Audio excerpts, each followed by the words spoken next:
Good afternoon. Please stand if you can and join in the singing of our national anthem, and please remain standing for an honor song by Gloria Harris.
Thank you, Gloria Harris.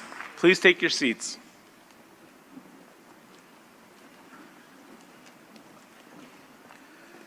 On behalf of George Brown College, I would like to welcome you all, graduate, family, and friends, to George Brown College's Convocation ceremonies for the class of 2017. This year, we are celebrating the 50th anniversary of the college system. My name is Corey Ross, Interim Executive Dean and Dean for the Center for Community Services and Early Childhood and for the Center for Health Sciences. It is my pleasure to serve as your Master of Ceremonies this afternoon. Today, we have gathered to recognize your academic achievements. You have worked hard to get here. I extend warm congratulations to you all on this very special day. Our Convocation ceremony today is taking place on the traditional lands of the Mississauga of New Credit. I would like to introduce the members of our platform party. I will ask them to stand and remain standing as they are introduced. Please hold your applause until the end of the introductions. It is my pleasure to introduce Sally Horsfall-Eaton, the first Chancellor of George Brown College. From George Brown College, Anne Saito, President.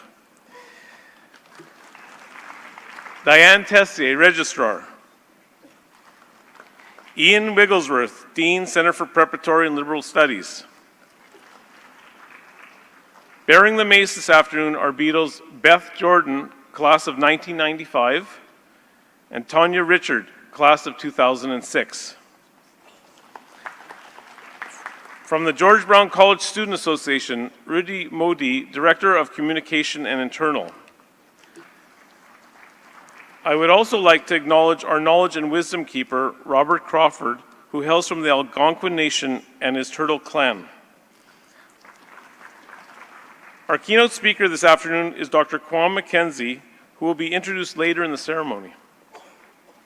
And finally, the staff and faculty of the Center for Preparatory and Liberal Studies at George Brown College. Please join me in acknowledging your platform party.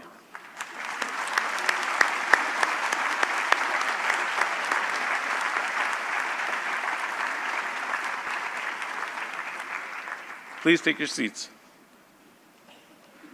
This afternoon, we are recognizing graduates from the School of English as a Second Language, the School of Immigrant and Transitional Education, the School of Liberal Arts and Sciences, the School of Work and College Preparation, and the Center for Preparatory and Liberal Studies.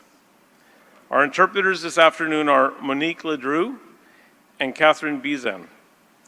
And our real-time captioner is Joanne Anderson. I now would like to invite Chancellor Sally Horsfall-Eaton to address the graduating class. Madam Chancellor.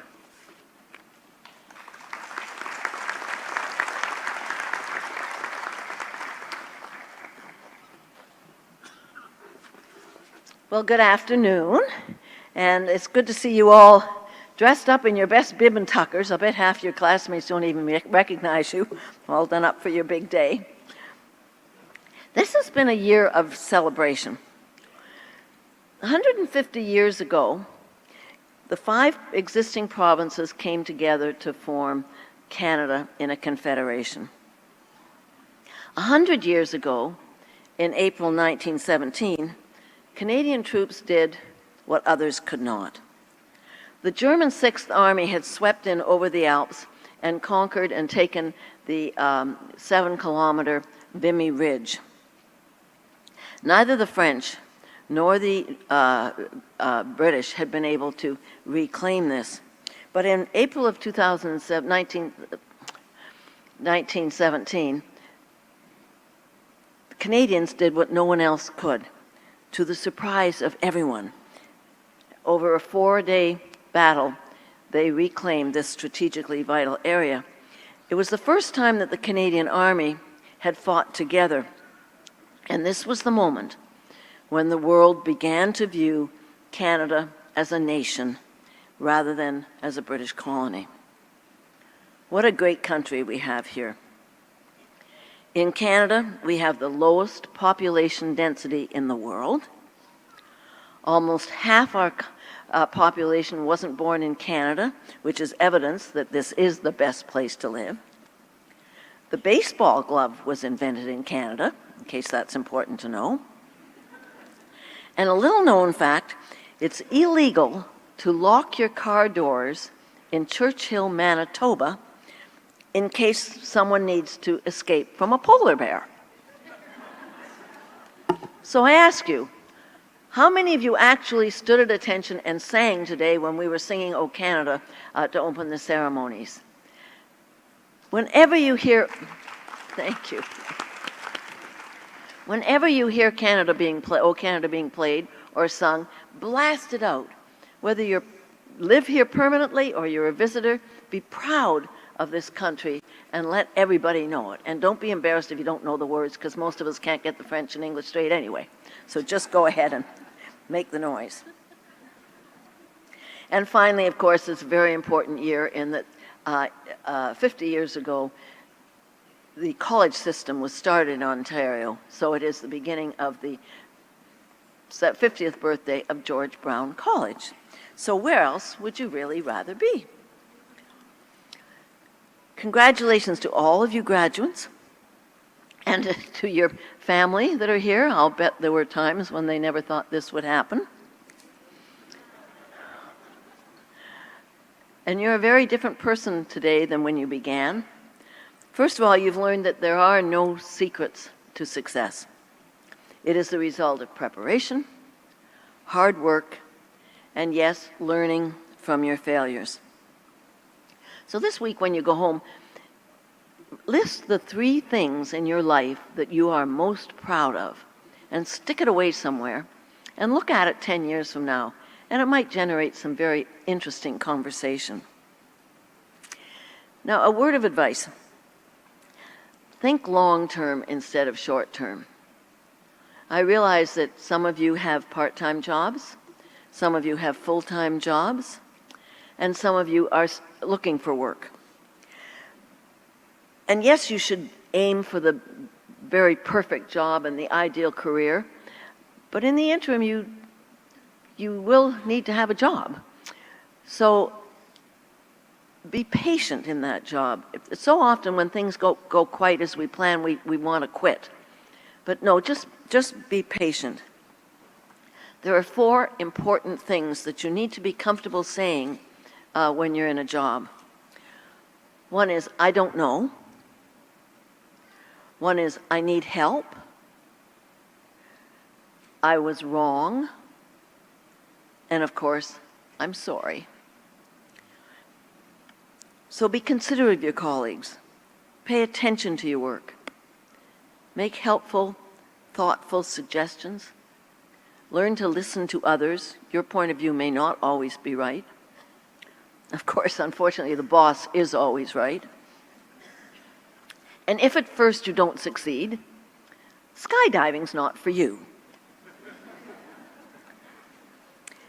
In thinking the long term, resist the temptation to live beyond your means. Be modest in your expectations. After necessary expenses like food, rent, heat, light, try and pay off your debt to the amount that you can. And try and discipline yourself to pay down your credit card every month. Now, I realize that's not easy to do, but try and learn to do that. Because for those of you who were born in the late 1990s, your life expectancy, your mean life expectancy is 100 years. That's the mean figure, so that means half of you will live longer. And now, I don't know if you're aware of this, I'm sure you are, but pensions aren't keeping up. So if you want to be able to retire at 60 or 70 or 80 or maybe even 90, you've got to start a savings account. And you can do that tax-free, of course, in Canada. So go to the bank, start your savings account. Don't let them talk you into a line of credit. Those are really a problem for people. And pay yourself first. I have this rule called the Rule of 10. So every week you take $10, you put it into an envelope, and you hide the envelope in your drawer. And after that envelope gets a bit thick, then go to the banking machine and deposit it in your account. The reason it's called the Rule of 10 is because every so often, when things get a little better, you can add a 0. So once it's 10, and then it's 100, and then it's 1,000, and so on. Now, I know this sounds simple, but I do understand that $10 for many of you is not an easy thing to come up with every week. But I would suggest that if you refill your water bottle from the tap rather than buying new bottled water, and you take your lunch to work 2 or 3 days a week instead of going at Timmy's, you may find you've got that $10 to do it. And when you turn 100, you will thank me for this. And remember, savings are like a bar of soap. The more you touch them, the smaller it gets. So hands off. Now, we always like to talk about leadership, and that's very important, but I'd rather talk about winning. And I don't mean cards and games and things like that. I mean life winning. And we can all be winners if we do certain things. The Brigham Young University study found that an increasing number of us feel lonely, and maybe you do too. We may be more connected than ever before with social media, but the lack of real social encounters is having a devastating effect on us. So be a winner. Reach out to people that are lonely. Be a winner. Reconnect with your friends. Be a friend. Be a winner. Help a colleague with a problem at work. There are two kinds of people in this world, and I know you know this. There are the kinds that pitch in and help out, and there are the kind that stand back and watch.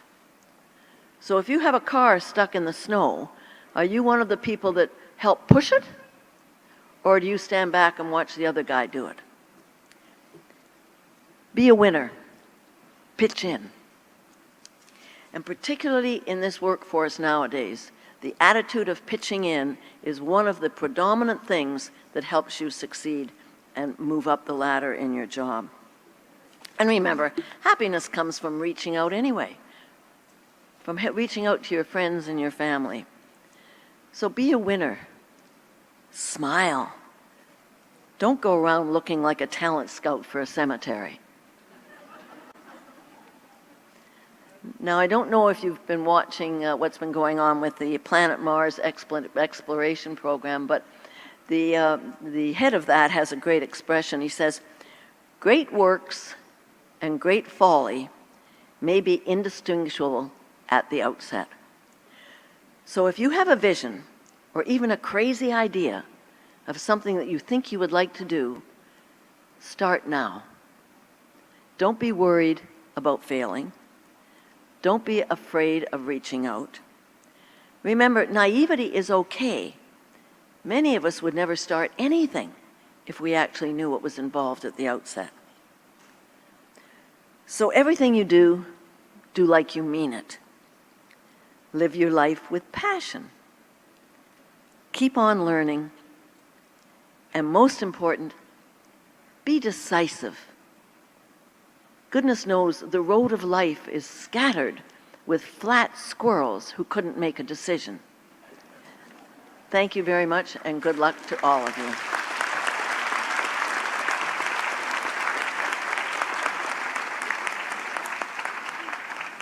Thank you, Madam Chancellor. I will now call upon Dean Ian Wigglesworth to address the graduating class on behalf of the Centre for Preparatory and Liberal Studies and introduce our keynote speaker.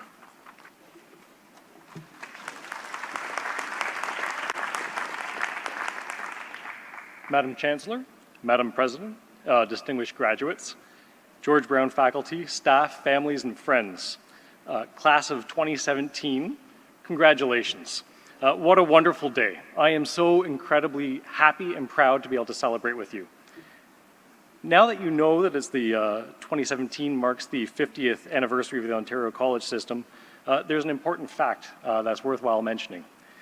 There are over 200,000 George Brown graduates who have contributed and continue to contribute to the success of Toronto, Ontario, Canada, and the world. You are the latest of them, so congratulations.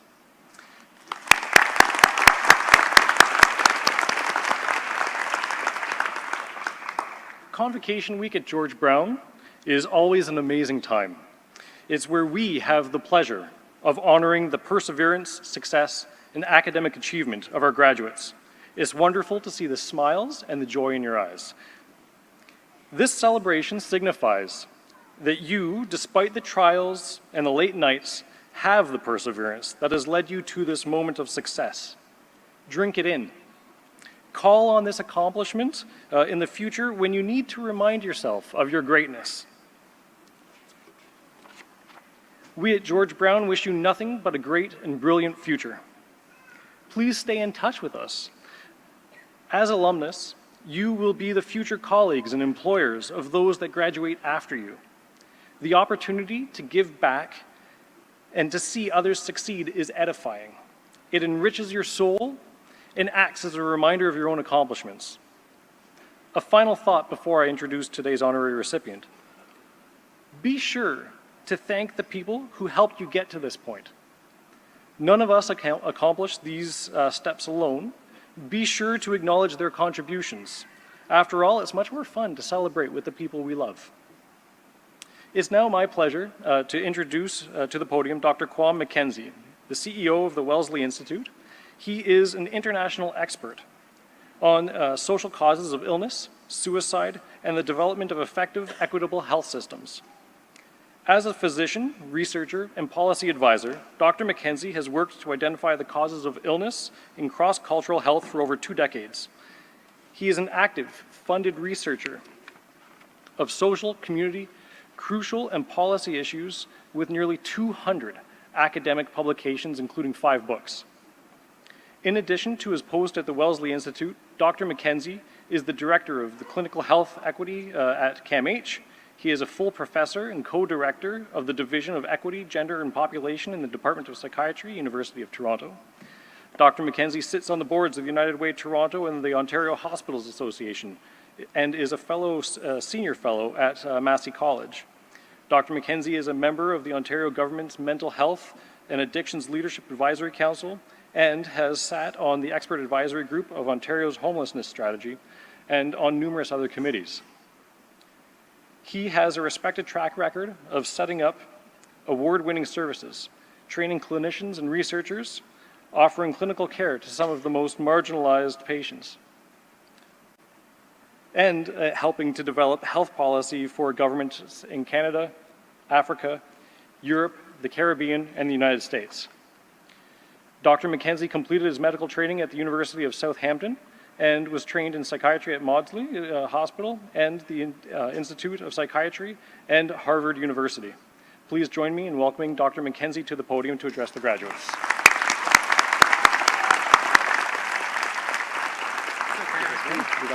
I've got one. No, thank you. So I have to put my phone away. I was going to take a selfie with the students, but yeah, I can see it's a bit dark to do that. See, I nearly, it's a new, I haven't seen, what's the selfie? Selfie. Okay. It is what it looks like, eh? So, Madam Chancellor, Madam President, members of the Platform Party, graduates, George Brown family and staff, family and friends, thank you for inviting me to speak with you briefly on this very special day. I'd like to thank the Centre for Preparatory and Liberal Studies for nominating me for this Honorary General Arts and Science Diploma. And I want to say that I have a number of degrees, but the dedication of the students here and the staff who I've worked with and the important work that George Brown is doing makes this, I think, a very, very, very special diploma for me. I'm lucky. I have the pleasure of being able to do what I love for a living. And one of those pleasures is I only work with people in institutions I admire. And those that I think are really making a difference to health and happiness of people. And I'd like to just say that Professor Jaswant Kaur Bajwa, who's one of the faculty here, is one of those people. Her work has revolutionized the lives of many people with mental illness, and she's now helping refugees get into higher education. And can you make some noise?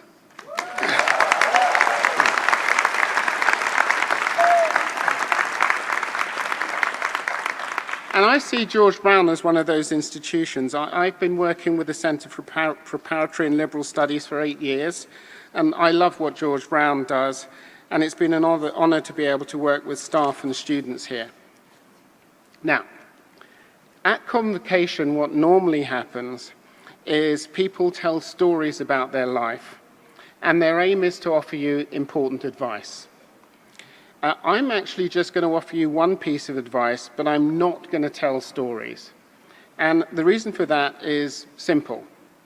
So I grew up as one of 6 children of Caribbean immigrants in England. And at that time, racism was common and it was in your face.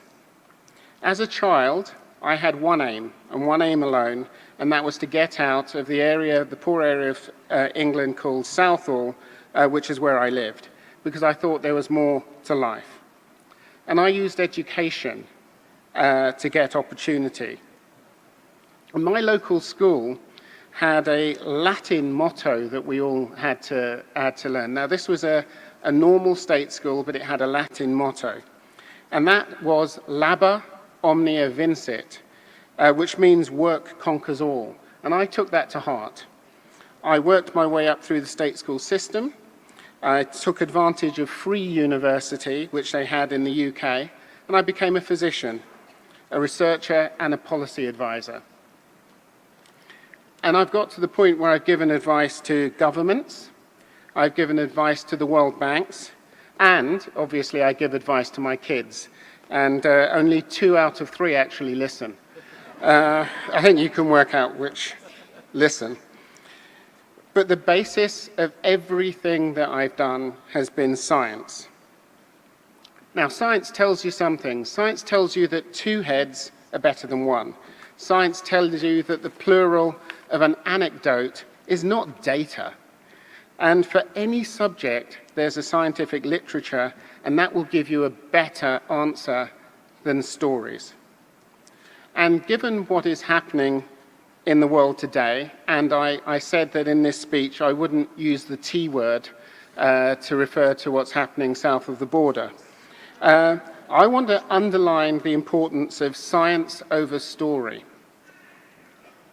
And I wanted to give you one gift on this special day for you, and it's a gift that can be shared, and maybe the family and friends will also find it useful. It's a gift from the science literature. It actually has some similarities to some of the things that you've heard already today. It's a gift that will make you richer and happier. And it's the one thing of advice I really wish I had known when I'd graduated. Now, the literature that I'm talking about is something called the Foresight Project, and it's from the British government. They asked over 400 academics what the UK needs to become more economically competitive. It was one of the biggest scientific undertakings of our time. They commissioned literature reviews on everything from artificial intelligence to green space. Most of the people thought that technology would be the answer. That would be the key to the UK's success. But one of the most important factors identified by the literature was a new concept, and that concept was mental capital. It turns out, if you're a high-income country and you want to succeed, you need to be smarter than your competition. You need to develop your brain power. But your brain power is partly about your certificates and diplomas, but it's also about other things. Mental capital is about your IQ, but it's also about your emotional intelligence, and it's about your mental health. If you want to succeed, you do need to come to colleges like George Brown, and you need to build your IQ. How much knowledge you have in your head does make a difference. And you guys have started down the right road in graduating today, and I've spoken to some of you, and you're graduating today, and you've already started in other courses, or you've started at work, and you're moving on in your lives. But you also need to develop your own EQ. Your EQ is about understanding how what you do impacts on other people. It's about how you work with others.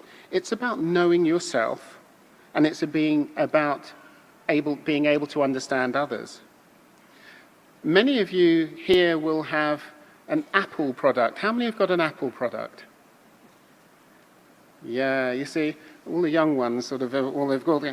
The wonderful thing about Apple is they're a high EQ company. They know what you want before you know what you want. Then they get you addicted to it because they know how you work. And then they sell you another one and another one and another one, and you still love them, don't you? Yeah. They're a high EQ company. They know how you work. 90% of high performers have high EQ. 58% of your job performance is linked to your EQ, your emotional intelligence. And here's the kicker. People with high EQ earn on average $30,000 more than those who have low EQ. And you can learn this. You've got your Apple products, which means you can look at the internet. And online and in the internet, they tell you more about EQ, learn about EQ. So you've got IQ, you've got EQ, but the last thing is your mental health. And without your mental health, you'll find it difficult to use your IQ or your EQ. And preserving your mental health and developing resilience means you need to balance your lives. And don't underestimate how important it is to balance your lives if you want to move forward. Anytime things are going wrong for me, it's because my life is slightly out of balance. And I want to give you 5 things that you can do. And this is the problem. If they ask a physician, and especially if they ask a psychiatrist to talk to you, I'm going to give you medical advice. I think it's genetic, I'm not completely sure, but I'm going to give you medical advice. And the literature tells us there are 5 things that you need to do to keep your life balanced, to keep you mentally resilient, and that is stay connected, stay active, stay mindful, keep learning, and last of all, give back. Okay? So stay connected. Stay connected with your friends and your families. You're all on a journey. It can be an arduous journey, but stay connected. It's important for your health. Give support and take support. Stay part of the community. Doesn't matter in person, and virtually. Try in person and virtually if you can. If you feel you're losing contact with people, do something about it. Stay in contact. Stay active. People will tell you that a healthy mind leads to a healthy body, and it does. In fact, exercise helps your brain to regenerate. If I was going to take you all and put you all for 20 minutes on an exercise bike, you would build new brain cells and new brain connections. So stay active. Stay mindful. There are great things happening to you. Enjoy them. We're blessed to be in one of the greatest cities in the world. Taking time to enjoy the everyday, being mindful, is good for you. If you can't enjoy the day-to-day, it's an indication that your life is getting out of balance and you need to do something about it. Now keep learning. Lifelong learning is a key to your health. It doesn't have to be a course. Keeping an interest and continuing to learn, even if you're sort of doing what some of my friends do, which is sports learning and learning all about the different Blue Jays who've done this, that, and the other, or hockey learning. It doesn't matter what it is. Keep learning. It helps build your resilience and it helps build your mental resilience. And lastly, give back. Volunteering, supporting others, working with your community, it all helps you build connections. It helps you put your problems in perspective, and it will give you joy. If you're there for your community, it will give you joy now, but will also increase the likelihood that your community will be there for you when you need it. I think I revised my view of my school motto. My school motto was Labor Omnia Vincit, work conquers all. But you can change it slightly to Ama Omnia Vincit, which is love conquers all. I think it's a better motto. You do have to love yourself, you have to love humanity, and love of the community are the basis to your mental health. They're the basic values that power those 5 factors of resilience, and they help you feel healthy.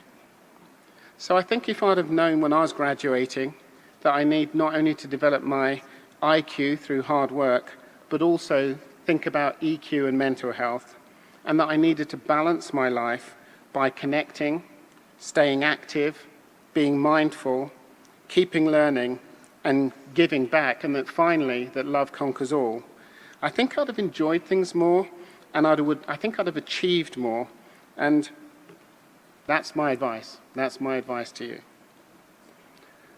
But now I've got you, there's one thing that I need to ask. I am especially pleased to be speaking to you just before Canada's 150th birthday. And I think it's important for us to consider what being a part of this great Canadian project means. I think it's important to think how we can foster greater sense of belonging for all and support meaningful reconciliation with our Indigenous brothers and sisters.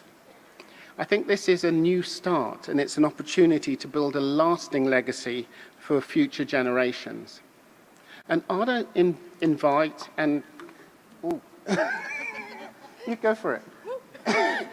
And I think it is important that when we're thinking about the Canada 150, that there are people who are not celebrating this at the moment. And I think that we need to think that this really is a chance for a new beginnings and thinking about what those treaties actually mean and how we can really have reconciliation, because we are all here and we have to go forward together. And I want to ask you to get involved and help build Canada. Many people complain. They complain about the world and they worry about the future, and they don't understanding that they are the future. You are the future. In the US elections and in the UK for Brexit, decisions were made which many younger people felt would impact them badly. But younger people were the least likely to vote. And if you don't take part and if you don't plan, you will be planned by other people. So you need to take part. So I'm respectfully requesting for you to get involved in Canada 150 and to make sure it builds the right foundations for the future. I'm respectfully asking you to use your vote, if you have one, in every election that's possible. I'm asking you respectfully to make sure your voices are heard and don't be silent. The world that we are living actually, in my mind, starts with what we don't do. And I think the world we want to live in starts with us. I want you've got this information. If you're interested and if you want it, look on the Wellesley website. My gift to you is this lecture and talk is there, and you can download it and you can keep it as a keepsake, and you can put it with the 3 things that you are most proud of and think about it in the future. But I'd really like you to enjoy your day. I want you to build your mental capital. I'd really like you to make a difference and move on from your studies to really take your place in the world. I want to take this opportunity as a last word to congratulate you all on your achievements and wish you the best of luck going forwards. Thank you for your attention.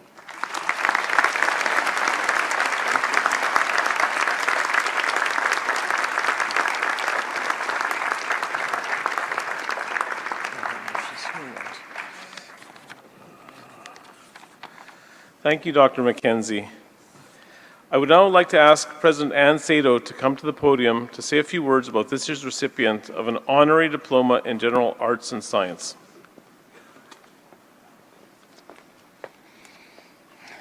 Thank you, Dr. Mckenzie, not only for your very thoughtful address, but for your leadership and advocacy in the field of mental health and wellness. Your extensive professional accomplishments, as well as your ongoing support for the Centre for Preparatory and Liberal Studies, have inspired us to present you with an honorary diploma in general arts and science. Through your work as a physician, researcher, and policy advisor, you've become an international expert on the social causes of illness, suicide, and the development of effective, equitable health systems.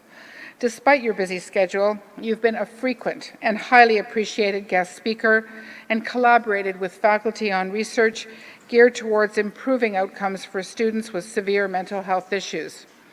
We're now going to be proud to call you a George Brown College graduate, and I'm delighted to congratulate you on your honorary diploma. I'd now like to call on Chancellor Sally Horsfall-Eaton, Dean Ian Wigglesworth, and Dr. Mckenzie to come forward for the presentation of the honorary credential.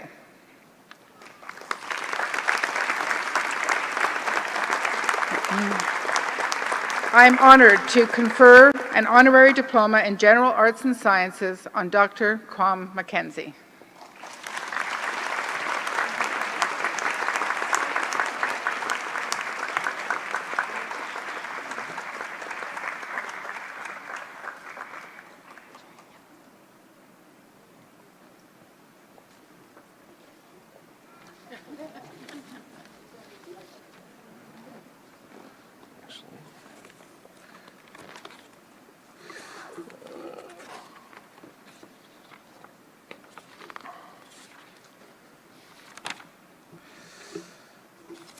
Now it's my pleasure to introduce the valedictorian for this afternoon. Rachel Swanick is graduating from the Pre-Community Services program in the School of Work and College Preparation. Rachel, will you please address the graduating class of 2017?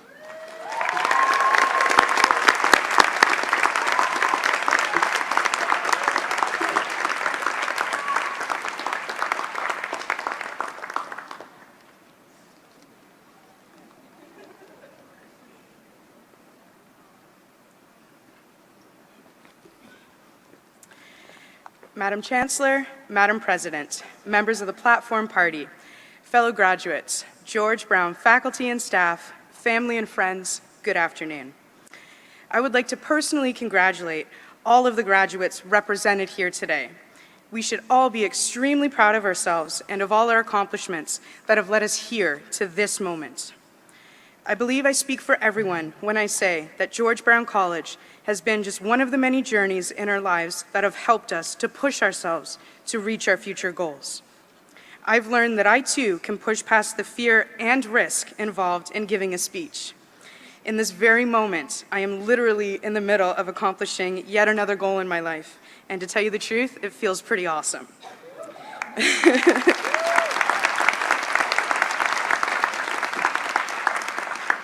I believe the GBC professors and staff are the glue that holds us all together. I want to thank all GBC staff for going above and beyond for us. You have all taught us how to grow and to question things in life and to find the answers, or at least to narrow down a multiple choice question or two on an exam. Thank you for being supportive and open-minded and all around awesome, even when we show up late or all get sick on the day of a test. You have all encouraged us and instilled confidence in us that will help us in our future career and life paths. To our family and friends, thank you for putting up with us even when we snapped at you saying that we couldn't go out with you because we had a test tomorrow that we hadn't even started studying for. Your unconditional love for us is what pushed us to keep going. When I started brainstorming a theme for my speech, I realized that I just needed to be myself, and I needed to do things my way, except for following a few ground rules set by the college, of course. And I decided that I didn't want to give a speech. I wanted to tell a story. Going to college was something I never thought I would consider doing in my adult life because I'd always hated school. After high school, I went to work, never thinking I'd pursue post-secondary education. But after years of working menial jobs in a period of great personal transformation, a mentor suggested the Transitions to Post-Secondary Education program here at GBC. This experience changed my cynical self, and I started to see the value of formal education. I am officially graduating from 2 programs this afternoon. I also pursued a certificate in the Pre-Community Services program. And I can say that I now have the drive and confidence to achieve anything I set my mind to. This is something we can all relate to. We all come from different places with different lived experiences. Some of us are coming from different countries and others from different educational backgrounds. We have all had times in our lives when things got tough and we put up a wall around us to keep us safe. Just like starting a new program here at the college, we started not knowing anyone, navigating the hallways and various buildings on campus. Then, quickly, our guards started to drop, and we began to chisel away at the wall we built around ourselves. We started walking a path that led us to knock down barriers and to set goals for ourselves. We learned to take risks and to not let our inner critics get the best of us, which is sometimes easier said than done. The relationships and friendships we formed with one another helped us along this path. We encouraged and challenged one another as we watched ourselves grow academically and in life. We laughed together, we stressed together, and sometimes we ended up at Gabby's across the street together. Each one of us helped make our experiences at GBC that much more meaningful. As this chapter in our lives comes to an end, another one is about to begin. Let us see our journey up to now as a starting off point and not an end. We are all now ambassadors of George Brown College. For those of us going on to things outside of the college, I wish you all the success in the world. And to those of us continuing on to other programs at the college, let's take everything we've learned and use it to apply and challenge ourselves in our new academic endeavors. As my story here today ends, I want to thank the faculty and staff for believing in me and honoring me with the task of speaking on behalf of all the graduates. I also want to thank my family and friends in the audience for your never-ending love and support. I love you, Mom and Dad. I wish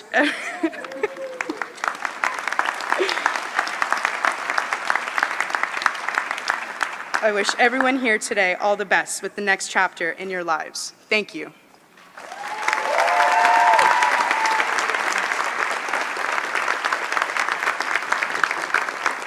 Thank you, Rachel. At this time, we would like to recognize the recipient of the Governor General's Academic Medal. First awarded in 1873 by the Earl of Dufferin, the Governor General's Academic Medal is one of the most prestigious awards that can be received by a student in a Canadian educational institution for exceptional academic achievement.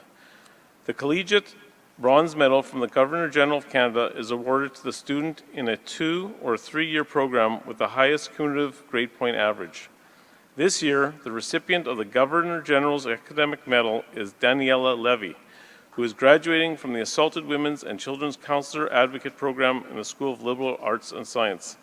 I would like to call upon Dean Ian Wigglesworth to present the Governor General's Academic Medal. Daniela, please come forward to receive your award. Ian?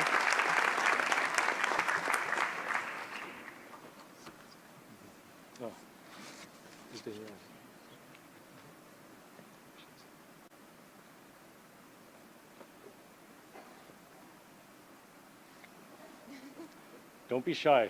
Yeah? Did all that hard work. It's a good time to get this. All right.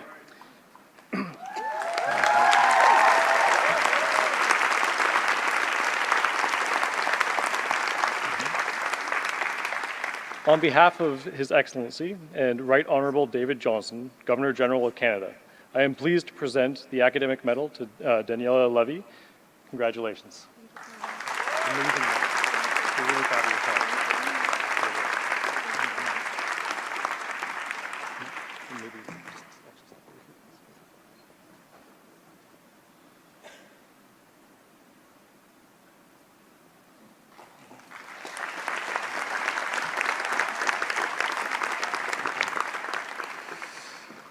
We have now reached the formal part of our ceremony where we award the credentials, the diplomas and certificates, and these become official documents of the college.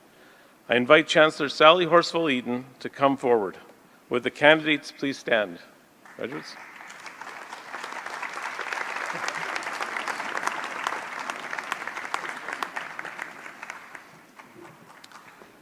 Madam Chancellor, it is my privilege to report to you that the candidates assembled here today have qualified in all respects for their credentials by successfully completing curricula offered by the Center for Preparatory and Liberal Studies at George Brown College. Faculty members have recommended that they be awarded their credentials in recognition of their academic accomplishments. By virtue of the authority vested in me by the Board of Governors of George Brown College, I do hereby confer on you your respective diplomas and certificates with all the rights, privileges, and responsibilities pertaining thereto. Madam Chancellor, on behalf of the candidates not present, I request that you confer their credentials in absentia. I so do, and congratulations to everybody.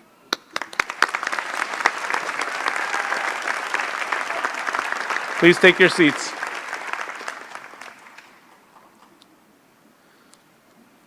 During the next part of the ceremony, we will be presenting the candidates individually to Chancellor Sally Horsfall-Eaton and President Ann Saito. To show our respect for each candidate, we ask that you remain in your seats until the last candidate has received his or her credential. We also ask that you withhold your applause until all of the candidates from each program have been presented. Candidates, as you make your way across the stage, please follow the printed footsteps on the floor. Upon receiving your credential, we ask that you return to your seats for the remainder of the ceremony. Madam Chancellor, Madam President, I wish to present the candidates from the Center for Preparatory and Liberal Studies so that you may confer their credentials. I will ask our announcer, Patrick Kwok-Chun, to come to the podium now. Patrick is a graduate of the George Brown Theatre School.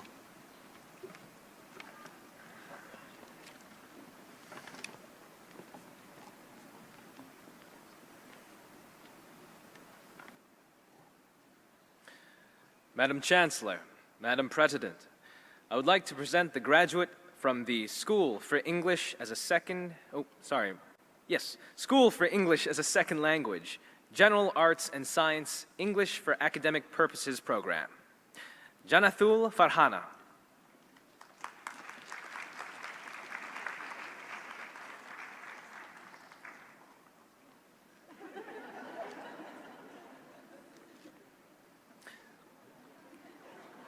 Madam Chancellor, Madam President, I would like to present the graduates from the School of Immigrant and Transitional Education, the Transitions to Post-Secondary Education program.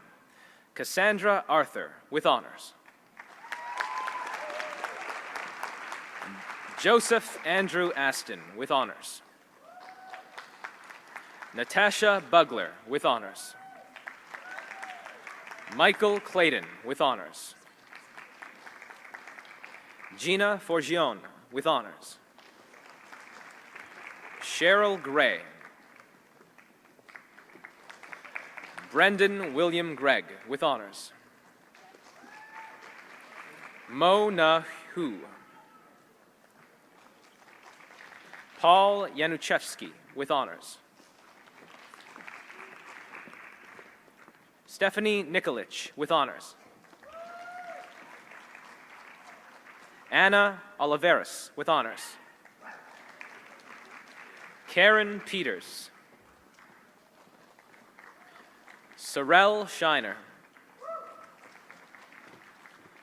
Carmen Springer Kamar, with honors. Kathleen Stokes, with honors.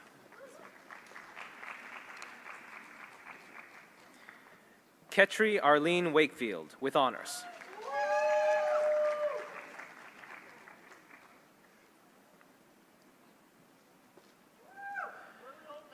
Madam Chancellor, Madam President, I would like to present the graduates from the College Teachers Training for Internationally Educated Professionals program. Nibha Sagar. Shireen Shukri, with honors.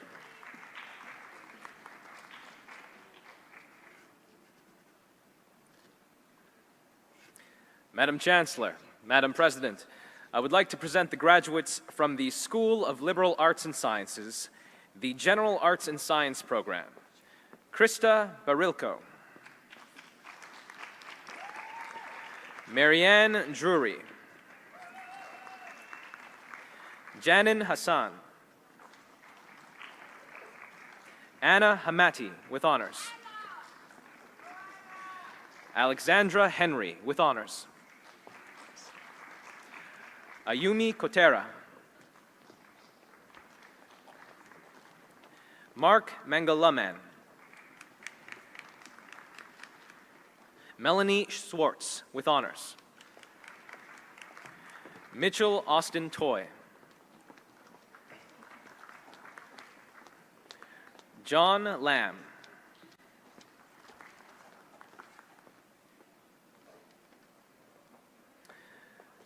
Madam Chancellor, Madam President, I would like to present the graduates from the Assaulted Women's and Children's Counselor Advocate Program.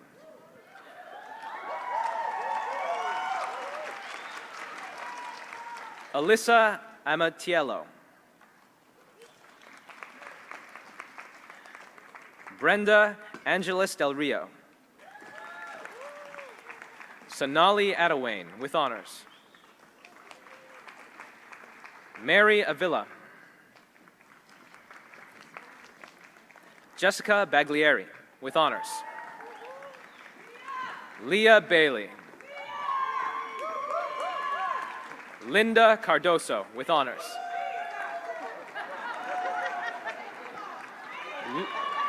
Lori Conger, with honors. Evelyn Yesenia Cordon. Eunice de Almeida, with honors. Maria de Almeida with honors. Catherine Fetchin with honors. Juyeon Jeong with honors and Dean's Medal winner. Alina John with honors. Robin Elizabeth Jordan with honors. Nermeen Kafaji with honors. Anna Louise Kidd with honors. Lisa Kingsland. Katrina Krismansik with honors. Andrea Lagradi with honors. Daniela Levy with honors and Governor General Award. Laura Mills. Ankita Mittal. Kimberly Moreno. Shabnam Penda. Jamila Peter. Laren Pitcher with honors. Hannah Cater. Colleen Rogers with honors. Lashane Small. Shira Ariel Sugarman with honors.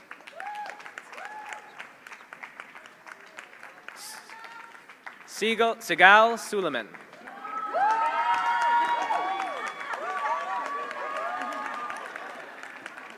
Gagin Tucker with honors.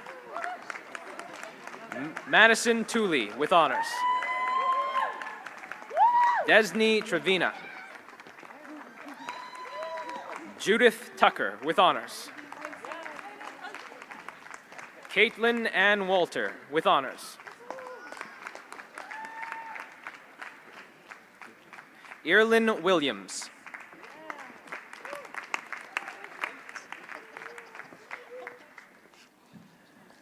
Madam Chancellor, Madam President, I would like to present the graduates from the School of Work and College Preparation, the College Vocational Program.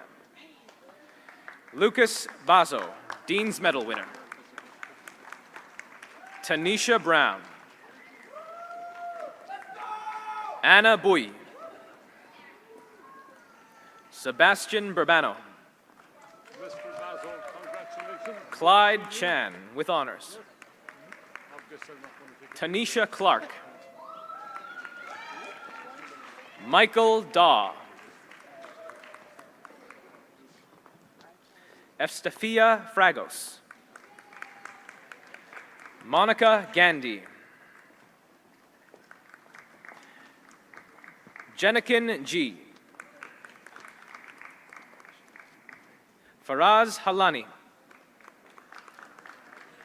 Mark Keelik with honors. Gana Kivgilyova. Ting Yan Lung. Hans Dev Kunj Maini. David Makala with honors. Lakeisha Montague. Rachel Moreau with honors. Kwan Nguyen Koa. Nirvani Lochan. Sherry Noguera. Yael Ronell with honors. Jocelyn Scarlett Solano Torres. June Song. Jonathan Wu.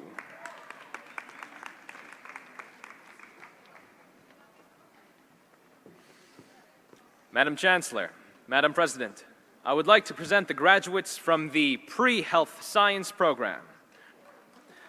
Maria Branilla. Jason Burke with honors. Anna Maria Signa.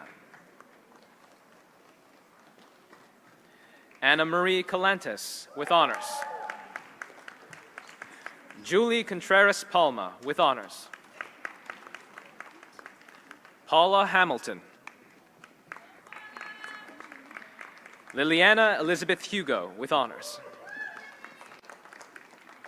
Sarah Ibrahim. Connor Jaramillo, with honors and Dean's Medal winner. Donald Lewis.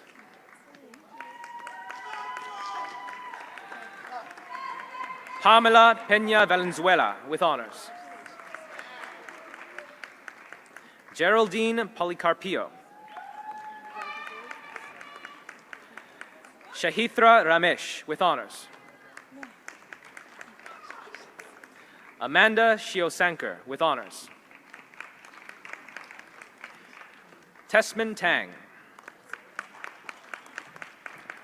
Vanessa Trong, with honors.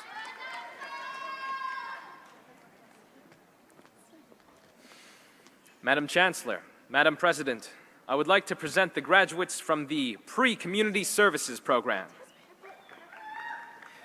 Noemi Geron Garcia. Costro Kamyabi, with honors. Twinkle Labayong. Mikaela Lizada. Jessica McDonald.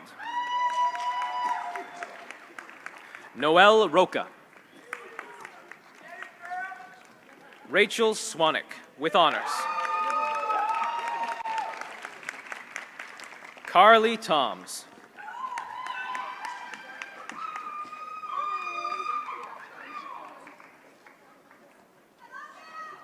Thank you, Madam Chancellor, Madam President. I would like to present the graduates from the Assistant Cook Program. Stephanie Bourgeois. Elizabeth Carlin. Sonia Zura. Louise Elder, with honors. Ross Laird Fraser, with honors. Lima Esther Frederick.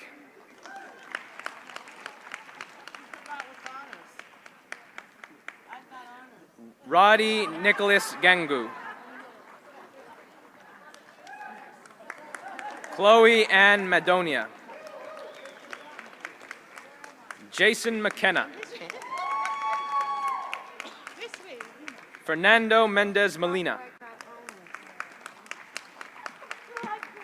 Joseph Kevin Meitel.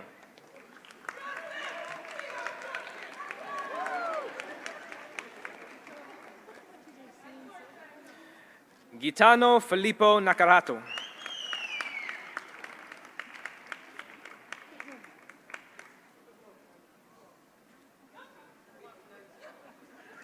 Ranjit Vignaraja. Donald Willis.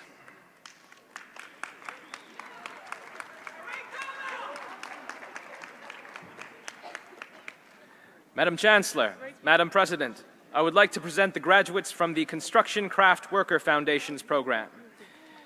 Eric Guevara. Davis Hall, with honors. Michael Marcos, with honors and Dean's Medal winner. Tori Anthony Mitchell, with honors. Miguel Thomas.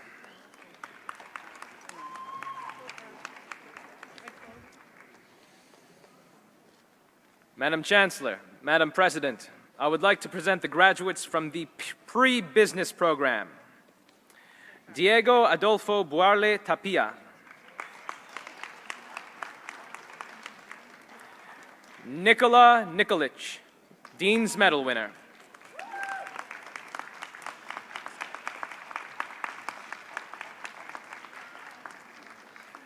Camille Kane.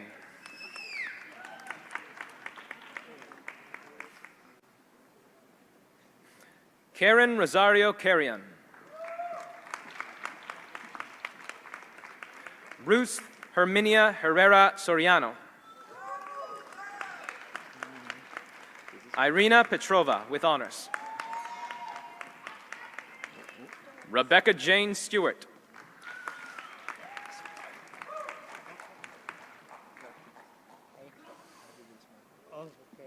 Madam Chancellor, Madam President, I would like to present the graduate from the Hospitality Services Program, Monica Salvagno.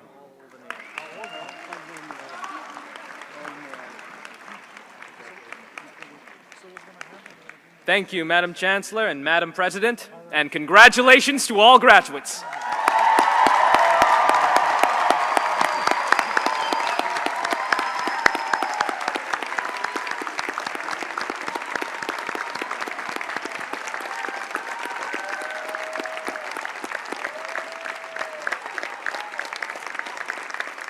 I now invite President Saito to address the graduating class. Madam President.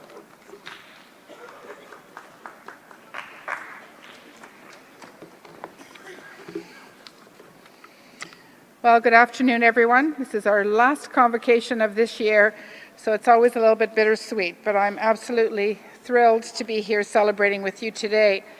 This is a time of great pride at George Brown College as our staff and faculty come together with family and friends to celebrate the achievements of our hardworking graduates.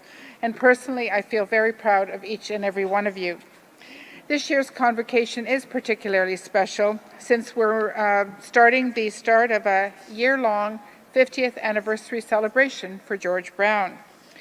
And as you can imagine, a lot has changed since 1967, both at George Brown and in Toronto as a whole. In our first year of operation, we had roughly 2,000 students. Today, we have more than 29,000 full-time alone. In addition to programs in construction, early childhood education, dental services, and the culinary arts, subjects we still teach, we offered programs that might not be quite as relevant today, like sign writing or watchmaking. In 1967, the CN Tower hadn't yet been built, nor had the Eaton Centre. In fact, the land near Yonge and Dundas housed one of George Brown's earliest campuses, the Tyrawley campus, which was also the home of the Eaton's warehouse and Eaton's catalog stores. The world of work was considerably different too. Back then, it was not uncommon that once you got a job, you'd stay with that company for years, decades, or perhaps even the rest of your working life. But today, our working lives are more varied and fluid, with multiple careers often being the norm for most people. While this can be the source of some uncertainty, it also opens up new opportunities. Never before have innovation and entrepreneurship been so highly prized. At a time when so-called disruptors like Airbnb or Uber reign supreme, the organizations and individuals rising to the top are those who innovate. And as a George Brown graduate, you're no stranger to innovation. It's been the guiding force behind much of the college's growth in recent years, as we've engaged industry partners in applied research, increased our focus on field placement, and introduced state-of-the-art learning facilities. As the nature of work has evolved, George Brown has evolved too, guided by those close relationships with industry. The programs that you've just completed were developed in consultation with employers, so you'll be ready to hit the ground running when you enter the workplace. In fact, many of the skills that you've learned while at George Brown are exactly what GTA employers are looking for. An employer research study that we conducted in 2015 found that GTA employers rate people skills amongst the most important attributes in new graduate hires. At George Brown, we focused on helping you develop many of the people skills employers value most, such as a strong work ethic, communication skills, teamwork, adaptability, and problem solving. During your time at George Brown, many have also gained workplace experience, either through field placement or other practical learning opportunities. This is key because employers also told us that they value field placements and co-ops as truly complementary to in-class learning.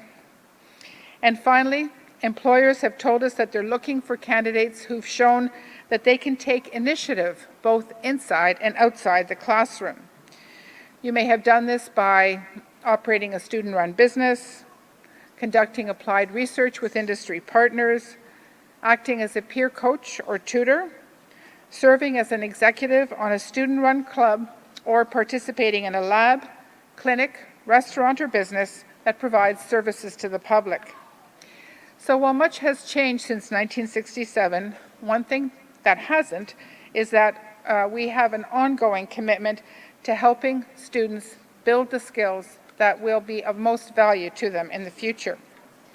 Class of 2017, today you join a 50-year legacy of distinguished professionals who have graduated from George Brown College. In crossing the stage to receive your scroll, you followed in the footsteps of many of Toronto's key business leaders, beloved community workers and nurses, top chefs, renowned performers, crucial city builders, and the list goes on. Our graduates are making an impact across the city and around the world in ways both large and small, and we're proud today to welcome you to this influential alumni community. Like those who came before you, I have no doubt that you are a class of innovators and problem solvers, entrepreneurs, and future leaders, and each one of you is graduating with the knowledge and skills to make a positive impact on your community and our city. Of course, how you apply those skills is up to you. While planning the next steps, I hope you'll find inspiration in the success of past graduates and the ways they've used their George Brown education to blaze their own trails. I'm thinking of alumni like Tanya Richard and Beth Jordan, our two Convocation Beatles carrying George Brown's ceremonial mace today. Both Tanya and Beth are graduates of the Assaulted Women's and Children's Counsellor Advocate Program. Tanya is now a crisis intervention counselor at the Assaulted Women's Helpline, as well as a field placement supervisor and mentor to George Brown students. Beth is the founder of Adobe Consulting Services, an independent consulting practice focused on training, planning, and evaluation for government and nonprofit organizations. Another great example is Sheila Richardson, a graduate of our General Arts and Science Diploma program. She used the critical thinking, communication, and research skills that she built at George Brown to help her prepare for a double major degree in political science and criminology at the University of Toronto. Now she's working as a legal administrative assistant at Stikeman Elliott LLP. As you begin to prepare for your own professional journey, I'd like to share a few pieces of advice that have helped countless George Brown College graduates before you. First and foremost, keep building your networks. Take advantage of the relationships that you've established at George Brown, and don't be shy about asking for advice or introductions. Keep in touch with your classmates and support each other as you explore your new field. You never know what doors these contacts might open up. As you build your networks, pay close attention to how you present yourself online. More and more employers are evaluating candidates by checking social media profiles, so be mindful of what you post. And as your career progresses, take time to reflect. Ask yourself, what do I want to do next, and how do I get there? You might find that you're being pulled in a direction that you didn't expect. I started my own career in engineering, but I found my calling in education. But most importantly, never stop learning. I sincerely believe that education leads to opportunity. In the future, you might wish to pursue a new credential or update your professional knowledge through continuing education. Lifelong learning will help you keep your skills sharp and your mind engaged. Our doors are always open to you at George Brown.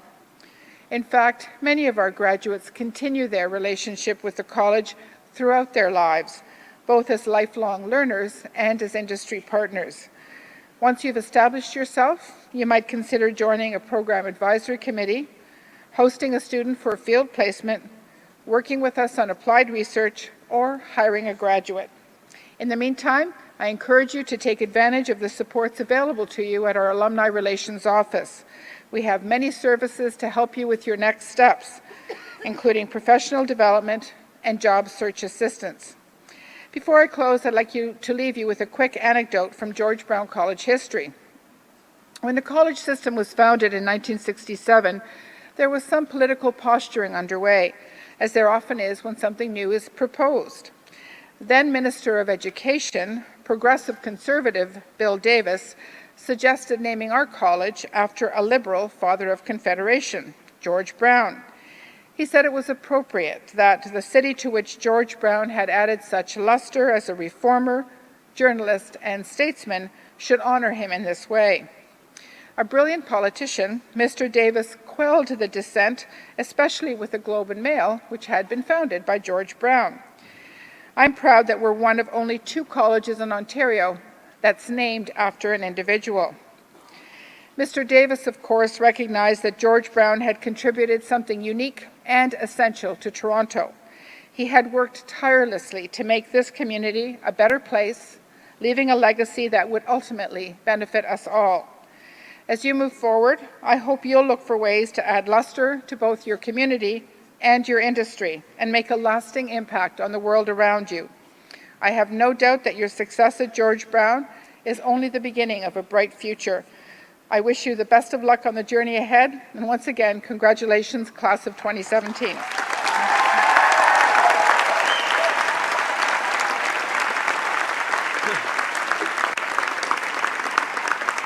Thank you, Madam President. On behalf of the staff and faculty of George Brown College, let me congratulate not only the graduates, but also their families, friends, and guests. Graduates, each of you here today has completed a long journey to reach this achievement. You have had the support and encouragement of people close to you, and many of your supporters are here to celebrate with you. This is your opportunity to say thank you to the parent, child, sibling, partner, spouse, or friend who helped make this possible. Please join me in recognizing them now.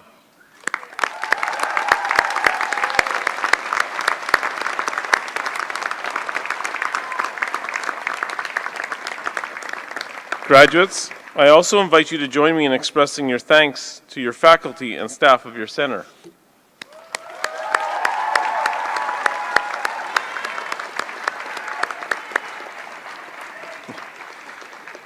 I would also like to thank the Office of the Registrar and the Convocation team of staff, students, and volunteers for organizing this convocation.